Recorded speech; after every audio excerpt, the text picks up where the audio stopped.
안녕하세요. 이시우TV의 이시우입니다. 해당 분석은 초안 분석이며 최종 분석과 픽은 하단 댓글에 있는 링크로 문의 주시면 방입장 도와드리도록 하겠습니다. 방입장은 무료로 진행되며 절대 금전적인 요구를 일체하지 않습니다. 이번 분석은 승부식 108회차 해외 축구 4경기 분석 진행해보겠습니다. 가와사키는 최근 삿포로와의 경기에서 예상치 못한 패배를 당하며 아쉬운 결과를 기록했습니다. 경기 내내 약 60%의 점유율을 유지하며 경기를 지배했지만 파이널 서드에서의 마무리 작업이 부족하여 효과적인 공격을 펼치지 못했습니다. 대부분의 슈팅이 상대 페널티 박스 외곽에서 시도되었고, 이는 수비를 뚫는 데 필요한 강력한 공격 옵션이 부족하다는 것을 여실히 보여주었습니다. 특히 와키자카와 타치바나 같은 재능이 있는 미드필더들이 있음에도 불구하고 상대의 견고한 수비를 무너뜨릴 수 있는 창의적인 플레이메이커가 없어 공격 패턴이 단조로웠습니다. 이러한 문제는 시즌 내내 하위권 팀들과의 경기에서도 계속 나타났으며 이들 팀을 상대로도 어려움을 겪었습니다.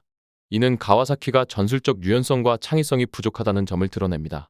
반면 고우는 일본 2부 리그에서 꾸준히 중위권을 유지하며 안정적인 경기력을 보여주고 있습니다. 고우는 주로 측면을 활용한 역습과 드리블 돌파를 통해 빠르고 직접적인 공격을 시도하는 전술을 사용합니다. 카즈히로, 우타카, 요시키 등 주요 선수들이 이러한 전략의 중심에 있으며 이들의 활약으로 팀의 공격이 전개됩니다. 비록 파이널 서드로 공을 운반하는 빈도는 높지 않지만 일단 상대 진영에 공이 전달되면 이를 지켜내는 능력이 뛰어나 약 75%의 성공률을 보이고 있습니다. 그러나 팀의 많은 득점을 책임지고 있는 우타카의 최근 득점력이 저조하고 다른 공격 자원들 또한 두드러진 활약을 보여주지 못하고 있어 결정력 부족이 팀의 한계로 작용하고 있습니다. 이번 경기에서 가와사키가 다소 우세할 것으로 보이지만 공격의 다양성과 창의성이 부족한 점을 감안하면 배팅에 있어서는 신중한 접근이 필요합니다. 가와사키는 특히 빠른 역습을 주로 사용하는 하위 팀들을 상대로 고전하는 경향이 있기 때문에 핸디캡 무승부나 언더 옵션이 더 나은 선택일 수 있습니다. 이러한 전략은 양 팀의 최근 경기력과 전술적 특징을 반영한 것으로 보다 안정적인 수익을 기대할 수 있는 방법으로 평가됩니다. 요코하마 마리노스는 일본 1부 리그에서 상위권에 자리 잡고 있는 강팀으로 공격적인 플레이 스타일을 통해 하위권 팀들을 상대로 강력한 모습을 보여주고 있습니다. 이 팀은 주로 대량 득점을 기록하며 경기를 지배하지만 수비를 깊게 내리고 나오는 팀들을 상대할 때는 공격의 효율성이 떨어지는 경향이 있습니다. 요코하마는 높은 수비 라인을 유지하면서 공격적으로 나서지만 에두아르도가 넓은 지역을 커버할 수 있는 능력이 있음에도 불구하고 하타나카와 마츠바라의 수비 안정성이 부족해 종종 위태로운 상황을 맞이하기도 합니다. 또한 요코하마 마리노스는 컵 대회에서는 주요 선수들을 쉬게 하고 1군과 2군을 혼합한 라인업을 사용하는 경우가 많습니다. 이로 인해 팀의 핵심 득점원인 로페즈와 엘버가 출전하지 않을 가능성이 큽니다. 따라서 이번 경기에서는 2군 공격 자원인 아장베나 우에나카가 공격의 주축이 될 가능성이 높지만 이들이 얼마나 효과적으로 득점력을 발휘할 수 있을지는 의문입니다. 삿포로 콘사돌레는 이번 경기에서 최상의 전력을 내세울 가능성이 낮아 보입니다. 현재 리그 순위가 하위권에 머물러 있어 컵 대회에 큰 비중을 두지 않을 것으로 예상됩니다. 삿포로는 최근 가와사키를 상대로 승리했지만 이는 주전 선수들의 활약 덕분이었습니다. 이번 경기에서는 바카요코와 스즈키를 중심으로 한 공격진이 나설 가능성이 있지만 페트로비치 감독의 보수적인 전술 스타일을 고려하면 경기를 유연하게 풀어나가기는 쉽지 않을 것으로 보입니다. 게다가 올 시즌 원정 경기에서 삿포로는 14경기 중 단 2승만을 기록했기 때문에 원정 경기력에 대한 신뢰도는 낮은 편입니다. 이러한 점들을 고려하면 삿포로의 전술적 대응은 제한적일 가능성이 큽니다. 이번 경기에서는 요코하마 마리노스의 승리 가능성이 높아 보이며 높은 득점이 예상되는 오버로 보는 것이 더 나은 전략일 수 있습니다. 삿포로가 이번 경기에서 얼마나 많은 주전 자원을 투입할 수 있을지는 지켜봐야 할 부분이며 요코하마의 공격력은 강력하지만 수비적인 상대를 공략하는 데 있어 어려움을 겪을 수 있습니다. 따라서 핸디캡 승리보다는 오버 집중하는 것이 더 효율적일 수 있습니다. 이 외에도 다른 축구 분석과 야구 분석 및 종합 픽이 궁금하시다면 하단 고정 댓글 링크로 문의주세요. 니가타는 최근 5경기에서 무패 행진을 이어가며 수비에서 안정적인 모습을 보여주고 있습니다. 특히 최근 3경기에서 단 1실점만 허용하며 수비 조직력이 강력함을 증명했습니다. 피츠제럴드와 덩이 이끄는 수비 라인은 상대 공격수들에게 득점 기회를 거의 내주지 않을 정도로 견고하며 미야모토와 아키야마가 버티는 중원 역시 탄탄하게 운영되고 있습니다. 그러나 니가타의 공격은 상대적으로 약한 모습을 보이고 있습니다.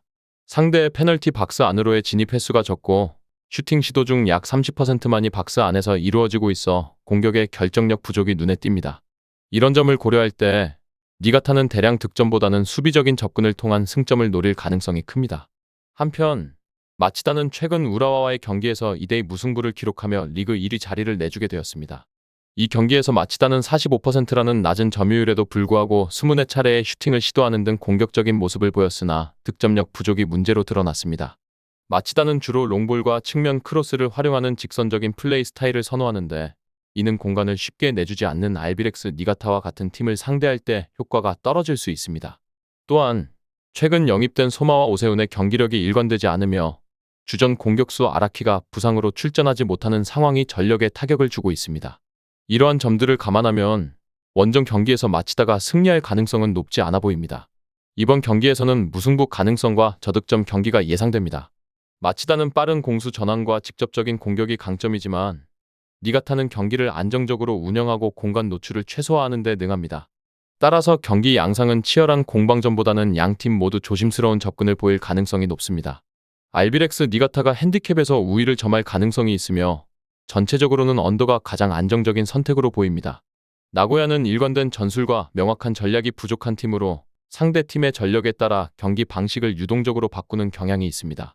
산프레체 히로시마와 같은 강팀을 상대할 때는 보통 후방에 무게를 두고 백스리 형태의 밀집 수비를 펼쳐 상대의 공격을 견제하는데 이는 나고야가 수비적인 경기 운영을 선호할 가능성이 크다는 것을 보여줍니다. 하지만 최근 몇 경기에서 주전 공격수들의 폼 저하와 부상으로 인해 나고야의 공격력이 크게 약화된 상태입니다. 주요 공격수인 파트릭과 융커는 컨디션 난조를 겪고 있으며 우측에서 중요한 역할을 하던 노가미도 부상으로 출전 여부가 불투명합니다. 이로 인해 나고야는 득점력에서 큰 어려움을 겪고 있습니다. 반면 산프레체 히로시마는 최근 리그에서 9연승을 기록하며 탄탄한 수비력을 자랑하고 있습니다. 그들은 지난 8경기 중 대부분을 1실점 이하로 상대를 묶으며 철벽 같은 수비력을 보여주고 있습니다. 또한 히로시마는 경기 후반에 강한 집중력을 발휘하며 득점을 올리는 경향이 두드러집니다. 아라이와 히가시 같은 측면 윙백들은 공격 시 높은 위치까지 전진하여 상대 진영의 수적 우위를 만들어내고 이러한 전술이 상대 수비를 무너뜨리는데 효과적입니다. 그러나 이와 동시에 나카노와 사사키가 수비 뒷공간을 커버해야 하는 부담이 있습니다. 다만 나고야의 중앙 집중형 공격 패턴은 히로시마의 탄탄한 수비를 뚫기에는 한계가 있을 것으로 보입니다. 이번 경기에서는 산프레체 히로시마의 승리를 예상해봅니다. 히로시마는 최근 공격진의 두터운 선수층과 다양한 공격 루트를 통해 득점력을 강화하고 있으며 특히 최근 영입된 아슬란이 좋은 경기력을 보이며 팀의 공격에 활력을 불어넣고 있습니다. 반면 나고야는 여러 선수의 부상과 공격진의 부진으로 인해 히로시마를 상대로 승리할 가능성이 낮아 보입니다. 따라서 산프레체 히로시마의 승리를 추천하며 득점이 많이 나오는 오버 경기 결과를 예상할 수 있습니다. 또한 핸디캡에서도 히로시마의 승리가 유리할 것으로 보이며 이러한 요소들이 종합적으로 산프레체 히로시마의 승리를 더욱 확실하게 만들 것입니다. 끝으로 정확한 배당 변동에 따른 실시간 추적과 최종 예측은 배팅 마감 직전까지 이루어져야 합니다. 위 부분을 참고하는 배팅이 아닌 더 근시적인 결과는 배당률 흐름의 변화 및 경기 시작 전 결장자 정보에 따라 변동될 수 있습니다. 함께 배팅으로 더 효율적인 승률을 만들고자 만들어낸 채널입니다. 모든 경기를 영상에 담아내기엔 한계가 있습니다. 이외 다른 경기들의 정보와 결과 예측 및 더 많은 도움이 필요하시다면 분석방으로 언제든지 연락주세요. 최선을 다해 보이겠습니다.